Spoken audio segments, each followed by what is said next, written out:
Other real deal number 2, seller source. We got the seller through responding to their Craigslist ad. They were marketing it for rent on Craigslist. The after repaired value was $210. It's in a nice homeowner neighborhood, and the current renters that had been there for 3 years were moving out.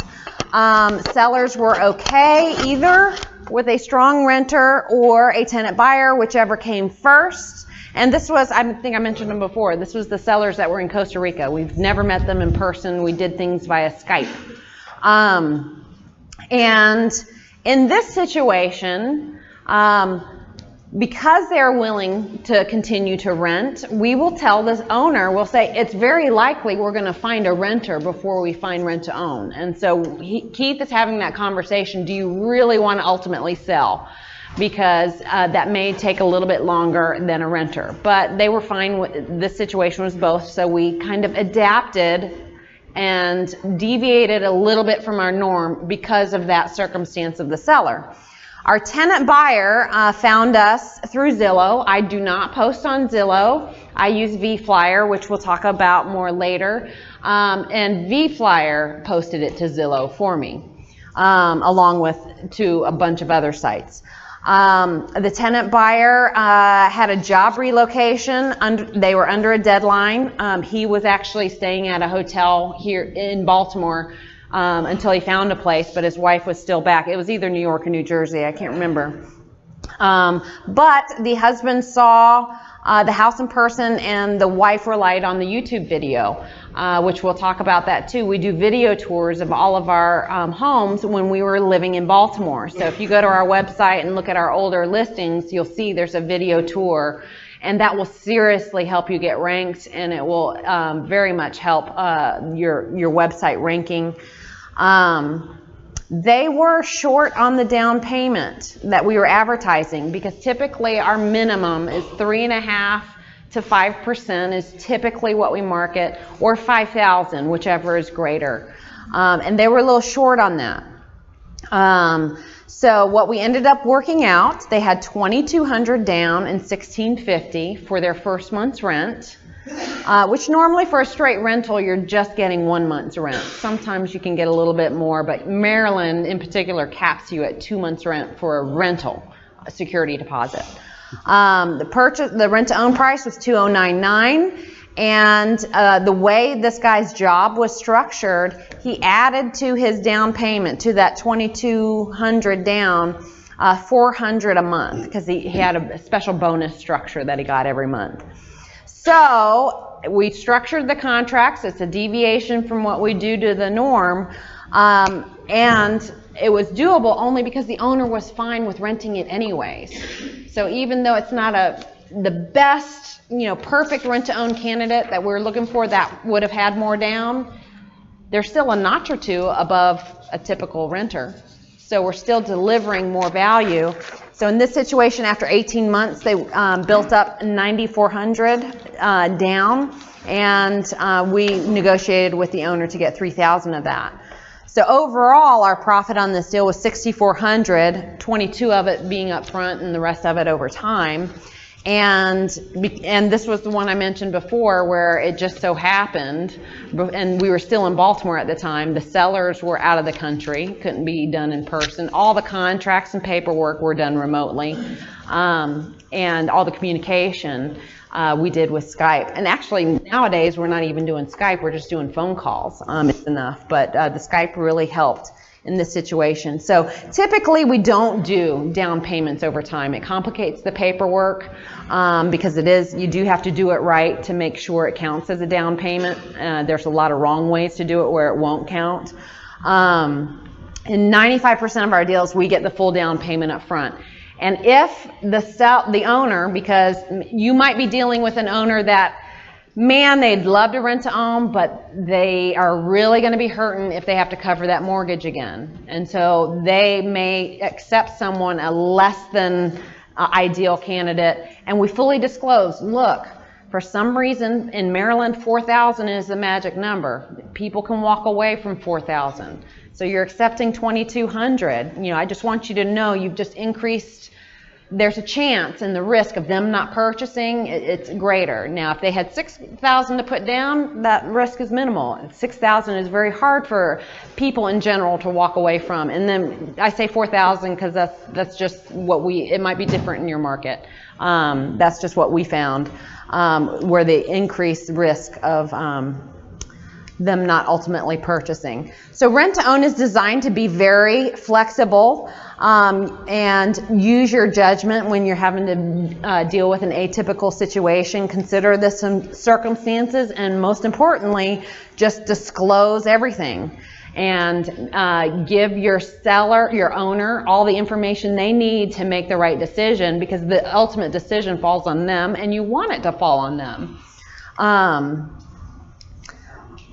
So for example, they were willing to take a renter and they had a special circumstance. They needed to leave some personal items in the home.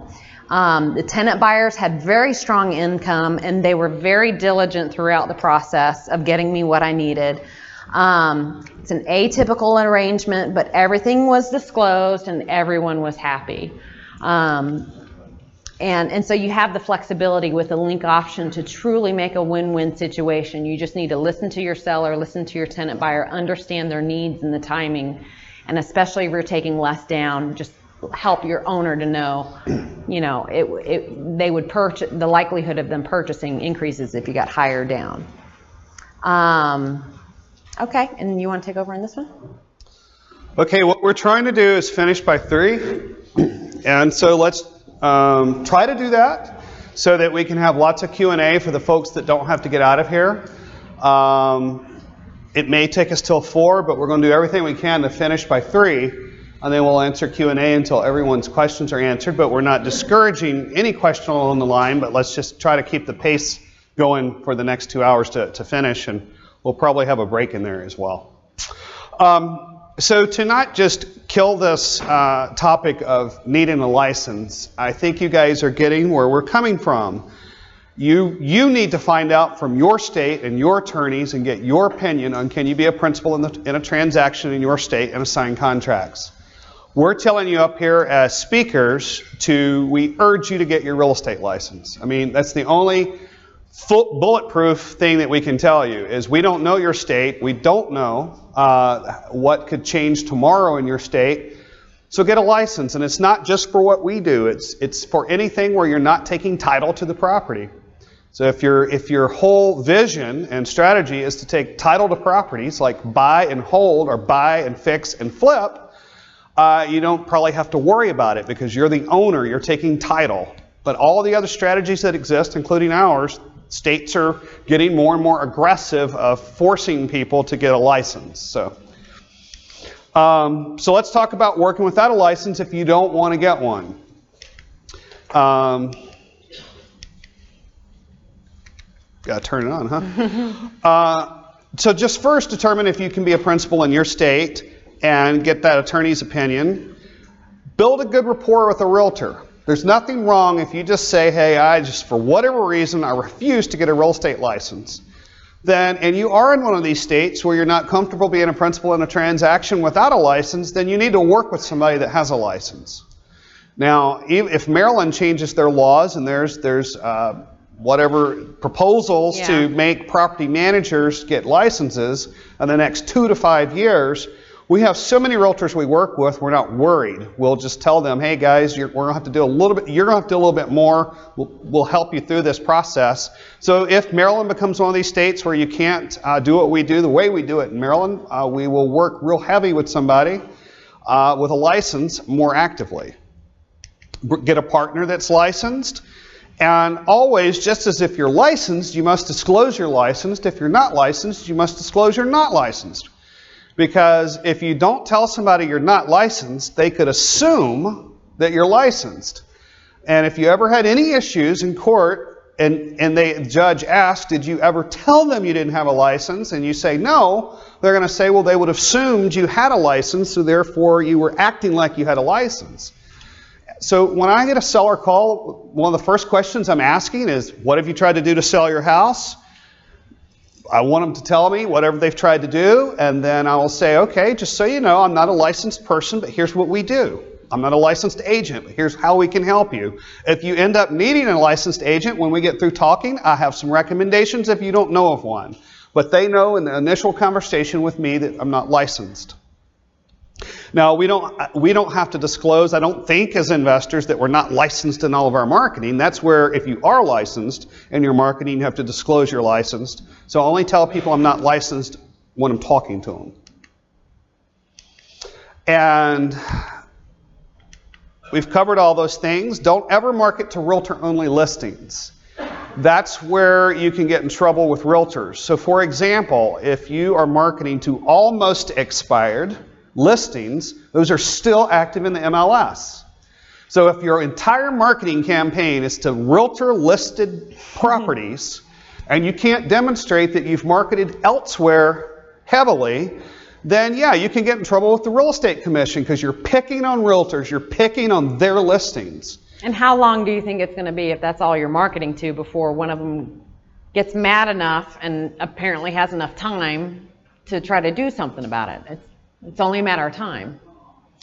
If you do a yellow letter campaign to a zip code, absolutely some of those houses are going to be listed. But if someone says, oh, you're picking on that's my client, I'm a realtor, that's my property, you can say, look, I mailed out 5,000 letters to this zip code, here's the list. There's maybe 1% of them were listed. We weren't picking on you, we weren't targeting realtors. So just keep that in mind. Never target realtor-only listings. Again, don't market a seller that calls you. Find out. Ask every seller, is your house listed? Are you about to list it with a realtor? Get permission. If it's already listed, you can't really talk to that person anymore until you get permission to talk to them from the realtor. If they're about to get it listed with a realtor, you need to educate that seller to tell that realtor or find a realtor. We always have one that we can refer to them that will work with us. So just make that rule. Don't fall for the, oh, my agent's my sister-in-law or whatever. We have heard that dozens of times. And what the seller doesn't understand, or what the owner doesn't understand, is that realtor has a broker to answer to. And so many times, oh, my agent's not going to care. It's a longtime friend of the family, or I've worked with them before. You still need to get respect the license. Absolutely respect the license. So what we do is when I hang up with the seller, I'll say, I'm going to send you a quick email that explains that you need forward the email I'm about to send you. I send the seller an email. Please get permission from your realtor to allow us to market your home for rent to own, and understand that we're not competing with the clients in the MLS. And then usually I will send that to the seller, and the seller then forwards that to the realtor, and then the realtor will reply back yes or no. And that reply back from the realtor is good enough for us that that's permission. So if you don't have a license, don't ever take a realtor sign down. We had a couple of guys working for us. Ask us how we learned that one. And we knew better, but they had to learn 3 times at our expense to not take a realtor sign down. So when the seller's like, yeah, I'm firing my realtor, it's expired or it's withdrawn, just don't touch it. Doesn't matter if it expired, withdrawn, or fired, and the realtor sign's still in the yard, don't touch it. Do not touch it.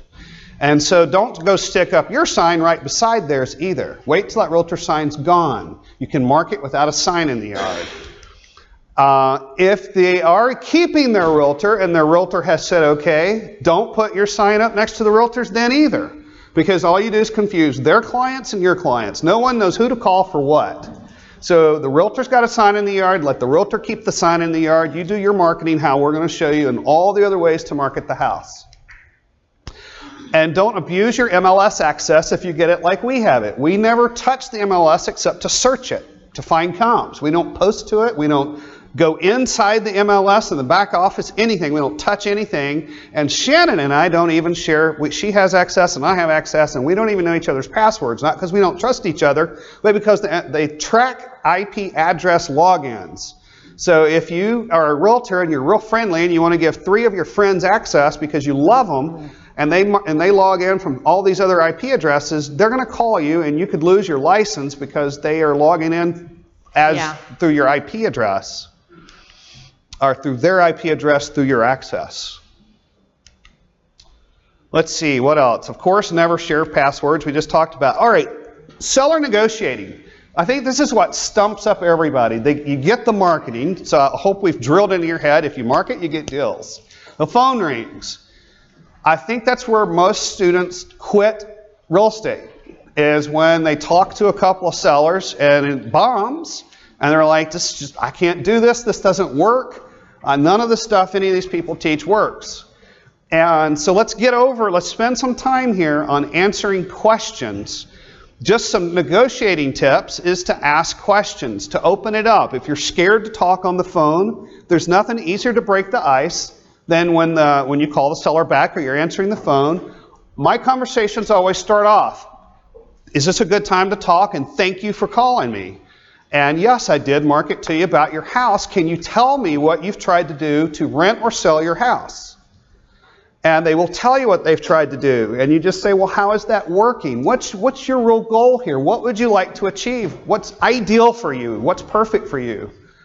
And they will either say, I am distressed, which means I'm behind in payments, I'm upside down on this house, I can't make next month's mortgage, I just need some cash fast. Then you know you're not going to be doing a link option. You know that you're either going to have to do some other strategy or get a referral refer it out to somebody. Well, it's not that many people say I'm distressed and I need 50 cents on the dollar for my house. Most people are like, my house is worth $200 and I want $200 or $195, or what's your best offer? And no matter what they say, we have a response. If they're desperate, we'll say, I'm sorry, I understand, I empathize, I've actually been there myself in your situation, and you deal with it on that path. If they say, well, I'm really just looking to get full price for my house, that's when you're like, wonderful, I'm glad you called us, because that's what we do, is we specialize. Our company specializes in helping people maximize full sales price for their home. In fact, most of our clients net 20 to 30% more than if they sell with a realtor. And that tells them right there, you're not licensed, and say, by the way, we're not licensed, so we're not putting it in the MLS. And then but again, you're just asking questions and listening, and you're trying to understand and empathize. So whatever their issue is, if they want full price for their house, you empathize. Yes, I would want full price for my house. If they're in a situation and they need quick cash, yes, I can understand. I've been there. Let's see what we can do to help you out of your situation. And always just clarify what it is that they want, because, again, we're not trying to negotiate prices here with this strategy. We're just trying to find out exactly what can I do to help you, what's your ideal situation, and you should know a way to either pass them to a realtor, another investor, or take it. So here we've just covered all that. I think one of the things is to be confident. A lot of students don't sound confident on the phone. And it's the confidence that gives away which the objections begin, the questions begin, and that's where people get scared and bomb. Always refer to yourself as our policy, our company. This is the way we do it. This is how we've done this. If you've never done one, don't sound like you've never done one. So I'm never asked, how many of these have you done, and do you have a referral I can check out on you? Because I'm always just saying, okay, great. We specialize in helping people maximize the equity in their home. We help you get the most you possibly can for your money. We work with near bank qualified tenant buyers. So all they hear is we have these processes in place. We do these things, so they're not wondering, have you ever done one of these? The sooner you can get that confidence in your head, whether you've done one or not, the sooner you're going to have less questions and objections. Now, questions are good. It means they're interested. But you don't want to sound so naive and so newbie that all they do is ask you a bunch of questions until you can't answer them, and then you're like, this doesn't work. And it's always about them and not you, especially with the link option. You're there to really, really help them and some new future home buyers. And these are the points we cover, or I cover. Shannon and I break up the business. I do the seller side of the business. She does the buyer side of the business. But the things I'm trying to communicate for points, because one of the things everyone's afraid of, what if they ask you, why do you get paid that much? Or how can I have some of that option fee? Well, if you're driving the point that they're netting 20 to 30% more by using you, then it's sort of hard for them to come grill you on what you're making. But if you just outright say, oh, I get paid for matching, and haven't driven home the point how much more they're going to make on the sale of their house, they're going to be harping on what you make. But if you harp on what they're going to make, they're not going to be so worried about what you make. Does that make sense? That's very good. So it's an as-is sale. And a realtor sale is not an as-is sale unless it's marketed in the MLS as an as-is sale.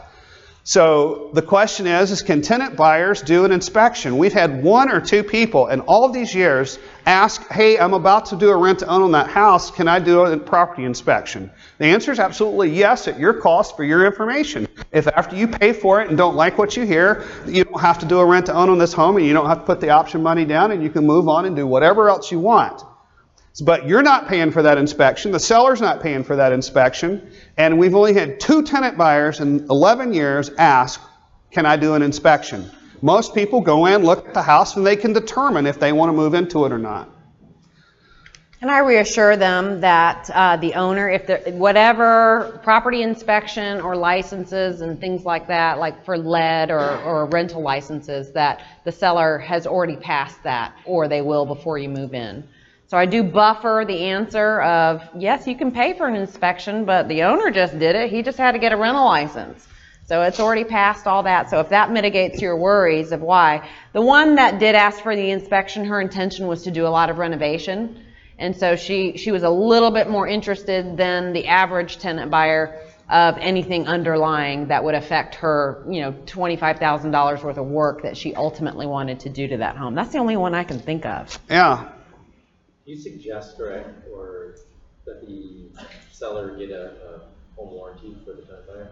Yep. We'll Absolutely. talk about that. And we're going to cover that. The question is, do we suggest the seller get a home warranty for the buyer?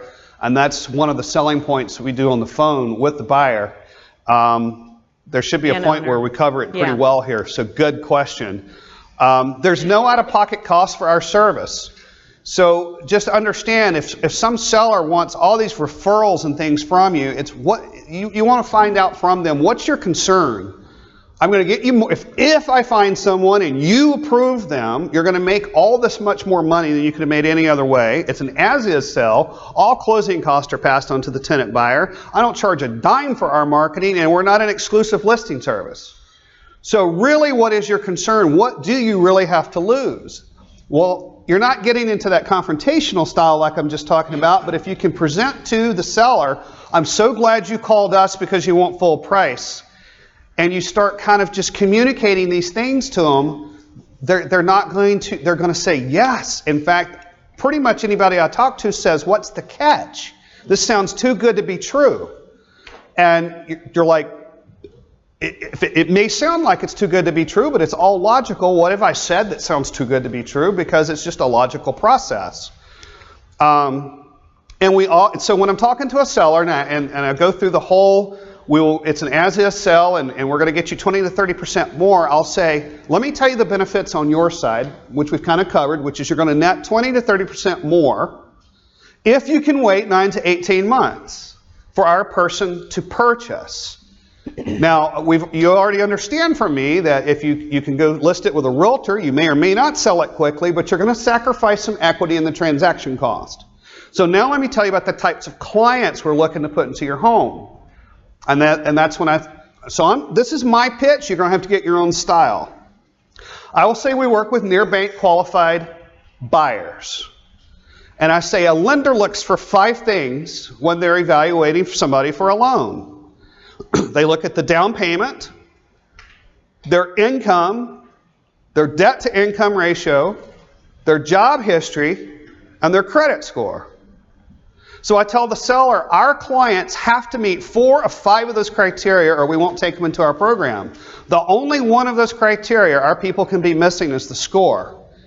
And so I tell the seller, if their income's not there, it doesn't matter what their score is, they can't buy the home. If their debt to income ratio is not there and we can't get it there in 9 to 18 months, doesn't matter what their score is, they can't buy the home. The only component missing is the score. And if that's the only component missing, you can fix scores. It's almost always impossible not to get a score up to a 620, 640, really. in 6 months to 9 months time frame. So the sellers are going, wow, these people are just, the only component missing is the score. And so they're sold on, I want you to find me this person. Well, we also tell the seller we put people into credit repair. And we make sure, it's not mandatory in our contract, but how Shannon presents it when she's talking to buyers. If you really want the seller to take you seriously, you love the house, you've got 10 grand to put down, it's not refundable, you do want to buy the home, and the only way we can help ensure that you actually get their score where it needs to be to buy the home and not lose your money is to get your score up where it needs, and we have a credit repair company we want you to join. Now, she says, however, I've got a really sweet offer for you. And this is where we got really creative. We will tell a seller, our people have to get in the credit repair, but they've got to come up with a down payment and first month's rent and credit repair money.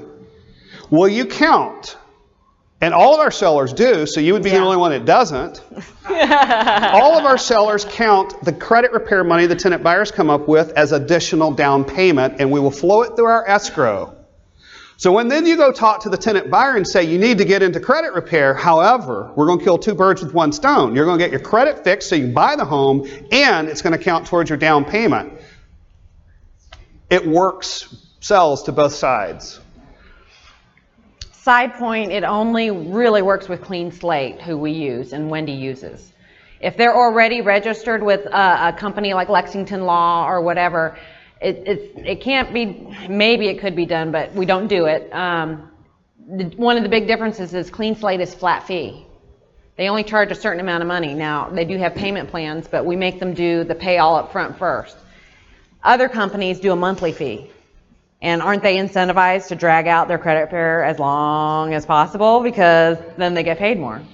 So that's because of how Clean Slate is structured and because they get work done and they get people's scores up. That's why we implemented it. I just wanted to make sure, because sometimes we do get clients that are working with other people and they're okay. About half of those end up switching over to Clean Slate because they end up being disappointed. But don't think that you can, I just want to make sure if they're in some other credit repair program, don't make that offer, because contractually and how you got to do the paperwork, you're probably not going to be able to pull it off. Because we're flowing that money through escrow just like their down payment and first month's rent. So if they've already paid for it, there's no way to flow it through escrow. There's no way to convince the mortgage broker to, so you get it. Most of them aren't in credit repair. And if they are, Shannon tells them on the phone, all right, we'll monitor this credit repair because we know ours works. We'll say we'll give you 6 months, and in 6 months, if your credit's not up, then you need to switch to Clean Slate, and you need to agree to us right now that if you're not where you need to be in 6 months, we need to get you into a company that will get you there. The other important thing to communicate to a seller on the phone, and it's leading up to the objections, which I'm going to get somebody to answer this objection, so I'm giving you the answer right now. I don't want to be a landlord is a common objection. This sounds great, Sonny boy, but I really want to sell my house, and the last thing I want to be is a landlord. The first thing I do is empathize with them because I've been a landlord. I don't want to be a landlord, I swear to you guys. So I tell the seller, I totally understand. I've been a landlord. I will never be a landlord again. Renters, straight renters who just plan on renting can be a nightmare. And there's tenant turnover. And they have no incentive to buy the home. They're not going to buy the home. And so, yes, you will end up having turnover cost. Tenant buyers are a lot higher caliber person typically because of the process they go through our screening. A, they have money to put down. B, they've got the income. C, they've got the debt to income ratio. We've checked their job history, criminal background, rental history verification, and they're committed to buying your home. In other words, they don't get their money back unless they do buy your home. So they make much better renters. And we do pass all repairs and maintenance onto our tenant buyers. But how we do that, Mr. and Ms. Seller, is we've done this a long time. So if you haven't, just say, we've done this a long time. We used to pass the repairs and maintenance on for X dollar amount to the tenant buyer, and then you, the seller, would cover anything over that. However, invariably, over the years, we have found, so always have this history behind you, whether you have it or not. We have found that when they have to fix something for $200 and pay rent, invariably the rent's short $200 that month. So what we have found is by implementing a home warranty system, our sellers do provide a home warranty for 1 year. It's about $500, $450, $500. And the tenant buyer is going to get the policy number, and they are going to call the home warranty company and pay the deductible every time they come out, whether it's a light bulb or the heating unit. The home warranty company has to fix or replace it. That way we've passed repairs and maintenance onto the tenant buyer at an affordable means. They feel more like a homeowner. Now, this isn't one of those homeowner things where you're paying the mortgage directly to the bank. They're calling a home warranty company to come out and fix a repair. But they're responsible, and they're not calling you. So I don't want to be a landlord. I understand, I empathize, I don't want to be either. They're a better caliber person, all these qualifications we do, and repairs and maintenance are passed on to them via a home warranty. So there's not a lot for you to worry about like there is with a regular renter in your home. Seller does pay for it, and if they balk at it, depending on what we're making, and we're making a minimum of $5,000, if they balk at it, we'll cover it. We'll just pay it out of our option fee because we want... Our cost is only $395. Yeah. Yeah, but all of ours are under 5,000 square feet. It's the same pricing for 5,000 square feet or less. So stuff like that pay for, and again, depending on how much we're making, if the tenant buyer can't come up with the credit repair money, we might pay for that too because we'd get a 20% commission back. So just sometimes, if you want the deal to work, be willing to understand you can pay for a few things depending on how much money you're making. Yeah, so if you're working in $70,000, $80,000 homes and you're getting $3,000 or $4,000 down, that's a little tight to be paying for a home warranty and paying for credit repair. So when you're dealing in the higher priced homes or with a tenant buyer that has $10,000, $12,000 to put down, you just got more to work with. And when I'm on the initial phone call, I'm asking the seller, well, what is it you would really like to sell your home for? What would you really like to get for it? I'm hoping the higher the better. And they're like, well, I would really like to get $210 for it. Maybe they've got it on Craigslist for $199. And I'll say, you know what? We're going to get the highest price we possibly can. I'm going to look in the comps. I'm going to pull up the MLS. And if we can get more than $210, would that work for you? No. Of course they're going to say yes. I don't think so. And I'll say if I pull comps and it's in 210, I don't think your home will appraise for that, then I will let you know and we'll come up with a price. But you just understand you're going to get the maximum that we know it will appraise for, period. And many times, many times, a person will tell me I want 300 and I come back and go, does 340 sound okay? And they love us. So especially then, they don't care about your fee. It is like, whoa, not only am I, So that's how it works. You set the price by asking them and then telling them, I'm going to look in the MLS, and if we can get you more, we will. But if what you're asking is higher than the home will appraise for, I'll call you, let you know, and I'll let you know what you can get, and you can determine if you want to go with us. And that question has come up a lot, so I do want to just make one clarification. Whatever you receive down from the tenant buyer, that is going to count against the advertised option price that you're putting out there. So if you're marketing for 110 and they put 10,000 down, that 10,000 goes towards that 110, meaning they're going to come to the table with a loan for 100. But the option price is still 110. Many times what we anticipate, what we're going to make on the deal, we can add to what the owner has told us they want to make. Because they're usually being conservative in their value because they're thinking I got to compete in the market. And in the market, they would only be able to sell it for 100, so that's what I want. But there are comps most times to support 110. You're not creating it, you're not gambling or trying to speculate. It's just the market has to be competitive, but you don't have to be that competitive. You just need to have comps to support that price. And what Keith is saying here, sometimes the owner wants, what the owner wants is already pushing the comps. And so we have a talk with them and saying, look, we just want to make sure there's going to be an option fee collected from this tenant buyer and it's going to come off that price. You wanted 100. I was really hoping we could market it for 110, but 100's pushing it.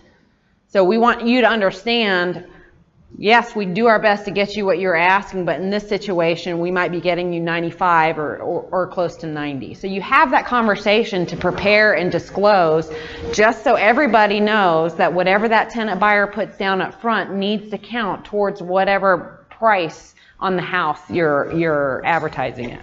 So at that point, they may say, well, how are you any different from a realtor? And that's when you got to, the only thing that's similar there is your fee and a realtor commission. So then you got to bring them back to all the other points that we talked about. The conservative pricing, the not offering full price, seller concessions and seller help, home inspections. So when you remind them that yes, it doesn't sound like it, but we're only taking one of those components that we're normally saving you, and all the others we're saving you. So you're still going to make 15% or more than if you sold the traditional way. And it's important not to feel pressured to close people on the phone. Especially in the beginning. Absolutely in the beginning. If you're going to get a feel, it's not like I need to go offer you 50 cents on the dollar and you got to drive across town and you get there and they're not going to take your 50,000 for when they wanted 100. You are going to get a much quicker feel for people on the phone if they want maximum or better than maximum price for their home. So driving out is less of a risk than if you're out to negotiate a bottom line price with somebody for cash. And all you want them is to say yes, because another stumbling block for people is, how do I talk about the paperwork on the phone? Don't attempt that in the beginning. Don't attempt to explain this whole assigning thing to people on the phone. They're just going to go, this is a scam, goodbye. Get there, meet them in person, and say, well, when can we meet in person so I can take pictures, and I will need permission to market your house. I'll need to get some paperwork. I'm not licensed. Just like a realtor has to get a listing agreement to list your house in the MLS, I also have to get some listing paperwork from you. Don't try to explain it. Meet them, and then when you meet them and you're friends, then you go, okay, well, here's what I'm going to need to market your house. And just liken it to a realtor with a listing agreement. I would stay away from that. I would just say paperwork to get your permission. There's paperwork for me to legally get permission to market your home. Yeah. Because I just, if you're not licensed, I wouldn't want to compare myself to. Okay, good point. Good point. But don't try to explain the paperwork on the phone.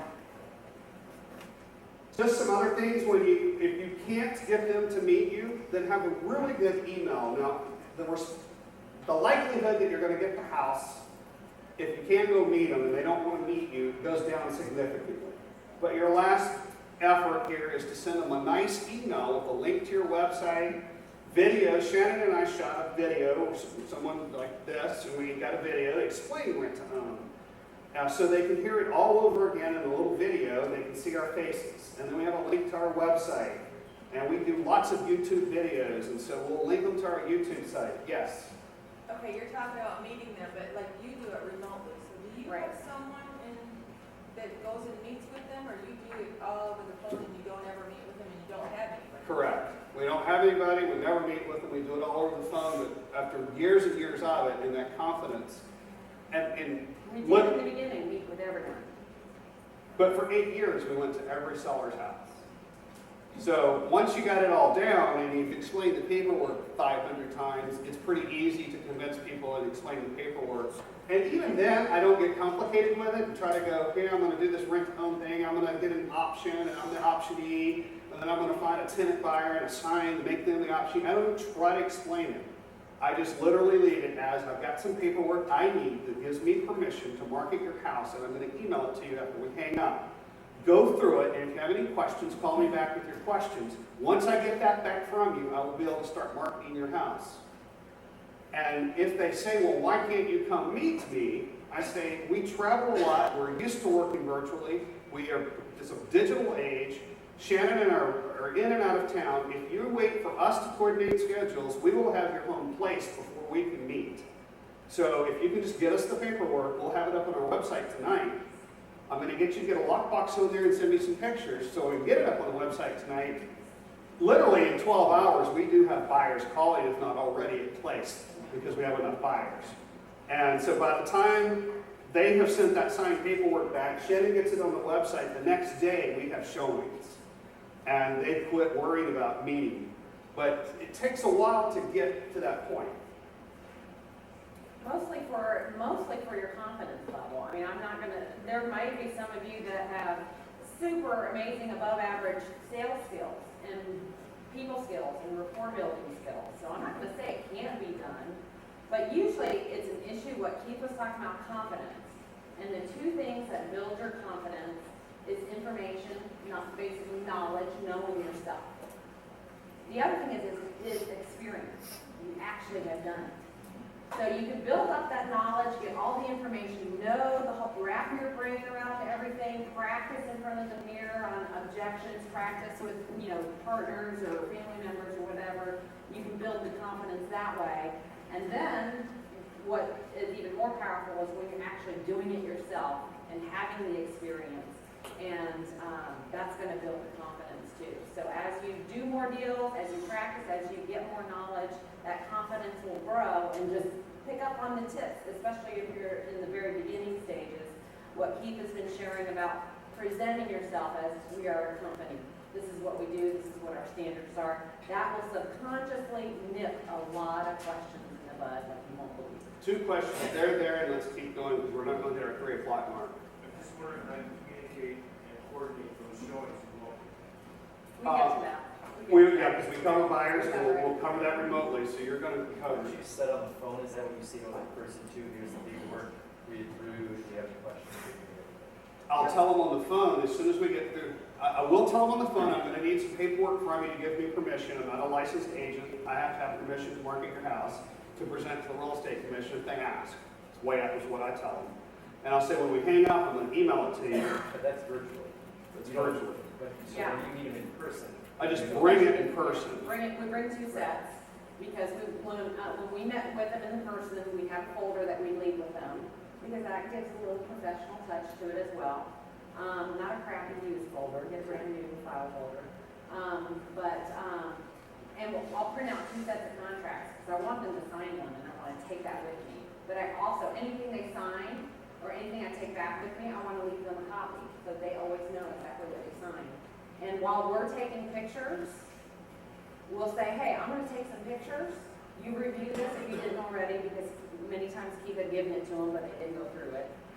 Read through this while I'm going through the picture. And so you're kind of coordinating everything, so you're not spending 2-3 hours at the house. So what we would do real quick is when we show up to the door, hi, and go in and chat with them for a minute and say, hey, what I want to do is, I told you I had to have some paperwork to give me permission. Here it is. Why don't you read this? I'm going to go take pictures and do a video and do a property information sheet, which we're about to talk about, which is just a gas stove, what kind of heating, 2 bedrooms, bathrooms. The details you need to walk. You're just walking through the house, taking pictures and jotting down the amenities while they're reading the paperwork. And then say, hey, but I'll be done in about 30 minutes with pictures and video, and then we'll sit down and I'll answer any questions you have about this paperwork. And that's how you get it done in person. This is a handout you guys got. So it came out right before lunch. And do we need to stretch? Because we're going to take a break at 2, because then that's 1 hour before our end time. Do we need to stand up and stretch or keep going? Okay. Just sit there and do some sit stretches. Shannon, you want to run through this? Yeah. This is a powerful theme. It's more for you to drill it into your head so you can explain it to a seller on the phone. But in the new days, if you're not good at explaining it, it's great to email this to them. Yes. It's basically a comparison of selling the traditional way, which that's my preferred way of saying it, because I don't want to necessarily, kind of be in an adversarial, against agents instead of using an agent, whatever. I just say selling the traditional way, versus doing a rent to sell, because we're speaking from the seller's perspective here. And so in this situation, we have a home that the full retail market value, it would appraise for $330,000. And that's just as example scenario. And the list price through the traditional way of going through an agent is typically not going to be $330,000. It's going to be competitive, and it's probably going to be, honestly, less than $320,000. But look, for this example, we'll say $320,000. So that's a $10,000 difference already. In a normal market, not a Yeah. highly appreciating bidding war market. And the actual contract price or the selling price of the home, selling the traditional way, typically, during the time when we did this one, and different areas may be different, but the area that we're using this example, the average offer price was 7% lower than what their list price was. And you can run those kind of stats. If there's agents in the rooms, typically your MLS is capable of saying like, what's the average list price and what's the average, contract price or sales price. And you can find out percentages for certain neighborhoods or certain zip codes. So, because you might want to adjust that number. Maybe you're in a very strong neighborhood that, the offer price or the contract price is only 3% lower than asking. So you can adjust these numbers to tweak it towards any specific seller that you're trying to win over on a rent to sell. But in this case, we're using 7%. So somebody gets an offer, or this owner would get an offer for $297. But then they have realtor commissions. Once it sells, they're going to have to pay their realtors on both sides, and on average, it's going to be somewhere between 5 and 6% total. That's a huge number. That's $14,880, and on top of that, the buyer, because they're A-ready qualified, they're at least going to ask for 3% seller help. It's not the full-blown 6 maximum. So I guess we put in this example the 6 maximum allowed. Seller closing costs, and again, this is definitely going to be area specific. Maryland has high closing costs. My deals in South Carolina, seller closing costs are very small. So that one wouldn't be a huge selling point for me to a seller in South Carolina. In Maryland, it would be a big benefit to further emphasize. So once you take the $320 list price and then you get the $297 sales price and you take off what the owner owes on the property, and we're assuming they owe a $250,000 mortgage that they've got to pay off, the traditional way, they're not even netting $6,000. By the way, this is a real deal. We did actually closed and sold from our tenant buyer. So in the rent to sell side of things, on the right-hand side, no low ball offers. The property will appraise for $330, so we're going to market it at $330, and that's what the contract's going to be. The time of doing this, our average option fee was 4%. So we'll take 4%, $13.2. That is a good chunk of money. And but it's not going to look so big after you see the bottom line comparison, because like Keith mentioned before, we're eliminating for our owners no seller help, closing costs, no repairs after the inspection to be done, which chip away. I mean, our first case deal, the owner was out, I can't remember if it was $2,000 or $4,000, and that was out of pocket, and the sale didn't even happen. So we eliminate that kind of ordeal. And so the same closing, the same mortgage to pay off, they're going to net at closing $66,000 rather than $6,000. That's a difference of over $60,000, and that's what the whole question is. For you, owner, to determine if this is worth it for you, how much is a little flexibility worth to you? Because the catch, if there's anything to catch in this whole transaction, is you're waiting. You're waiting. On average, they purchase somewhere between 10 and 13 months. We do 18-month contracts, but typically they purchase in the 10 to 13-month range. And so you've got to decide, you can sell it today and get this much on average, or if you're in a position where you can be flexible, you can see how it can pay off tremendously for you.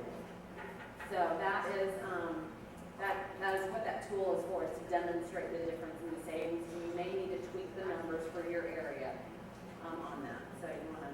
Yes. Real quick question. Real quick, you don't have in here the rent.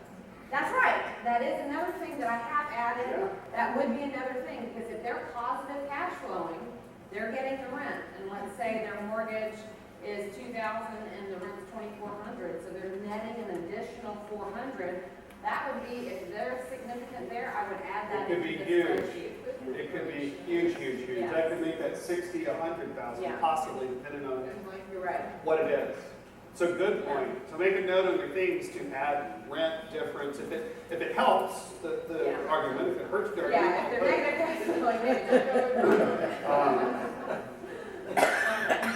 Now, what benefit would it be for the buyer paying a 4% option fee when they can go out and get a fantasy credit and go out and get an FHA loan for 3.5%? They're not going to be calling you for rent to own because they've already called a realtor or mortgage broker and they're shopping with a realtor to buy homes and they'll never find you. So good question, but the people calling you can't go to the And bank. this is I don't where- think they can. The other, kind of like a question we get a lot is, okay, your tenant buyer, what keeps them, they've got repaired their credit, now they're approved, they can go buy any other $330,000 house, what keeps them buying this one? And that's the down payment they put down, that they have going towards the house, that is significant enough not to walk away from. Yes, yes. Just some basic stuff about answering objections. I mean, just don't ever panic if you get asked objections. If you just simply get tongue-tied and stumped, just say something like, that's a great question. Let me talk to my business partner and I'll get back to you with an answer. Don't just say, I don't know, good. Hell, I guess I wouldn't do it. Just go. That's a good question. Let me think about it. Let me talk to my business partner. I'll get back with you. Or I've never been asked that before, so you're kind of like, you're not, they could be like, that's a dumb question, why are you asking that? No one's ever, you don't say it that way, but, it's like, I've never been asked that before, and I think I have an answer for you, but I'm very much want to make sure I get you the right answer, so let me run it by my business partner or my husband. That's more key, side of things. So let me run it by him real quick and I'll get back to you. And Or just hang up on him. really try to That was my first cold call. And have you guys done cold calls before when you first started? I still remember mine. Ron the Grand taught me, call up ads in the paper. First question, are you willing to sell for what you owe on the property? This was trying to get the deed. And the first question, and I did that to somebody on the phone, and they just said no. I said, okay, thank you. That was my first cold call. But you just, if you have a bad call, I guess my point is, it's the practice part of things. You're going to bomb on some calls, or someone's going to stump you, and maybe you weren't so graceful getting out of it. But that's okay. Shake it off, laugh it off, learn from it, and be prepared. It happens to everybody. It's not because of, it's just part of learning and growing. If you'll just use the we have found, we have experienced, we have seen, we have witnessed, this is our experience, it really is going to cut down on them thinking you're so new, I don't want to do this. And just try to really understand what their objection is about. I mean, Wendy brings up a good one sometimes is, what if they tear up the house?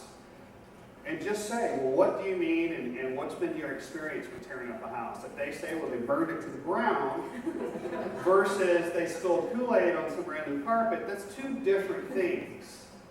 And you can just help answer it. I mean, if they're like, hey, the guys, were on acid, and they put bombs in the house on a daily basis, then yeah, well, I don't know if I'd ever rent again either. So, all right, let's go through some objections. We've already answered this one, so I want to hear somebody say, I'm the seller on the phone, and I say to you, I don't like renters, I don't want to be a landlord. Who's got an answer? No one knows? You're scared? It doesn't work? Yes. I totally understand. I hate being a landlord too. I've been there. I understand. I've been a landlord too, and I absolutely hate it. There's all problems, and I totally understand. Well, what you're doing here sounds like you're just renting. What's different? I don't want to be a renter, and I understand you hate being a renter, so what you're just telling me is I'm still putting renters in there. No, we are not just giving you a renter. A renter is someone that can be a headache and a problem, including all the repairs. What we're offering is somebody who is really a buyer that's just not quite qualified at this point in time. You get enough of a down payment from them so that they're really not willing to walk away, and when they are qualified in a few months, they will be a buyer of your property.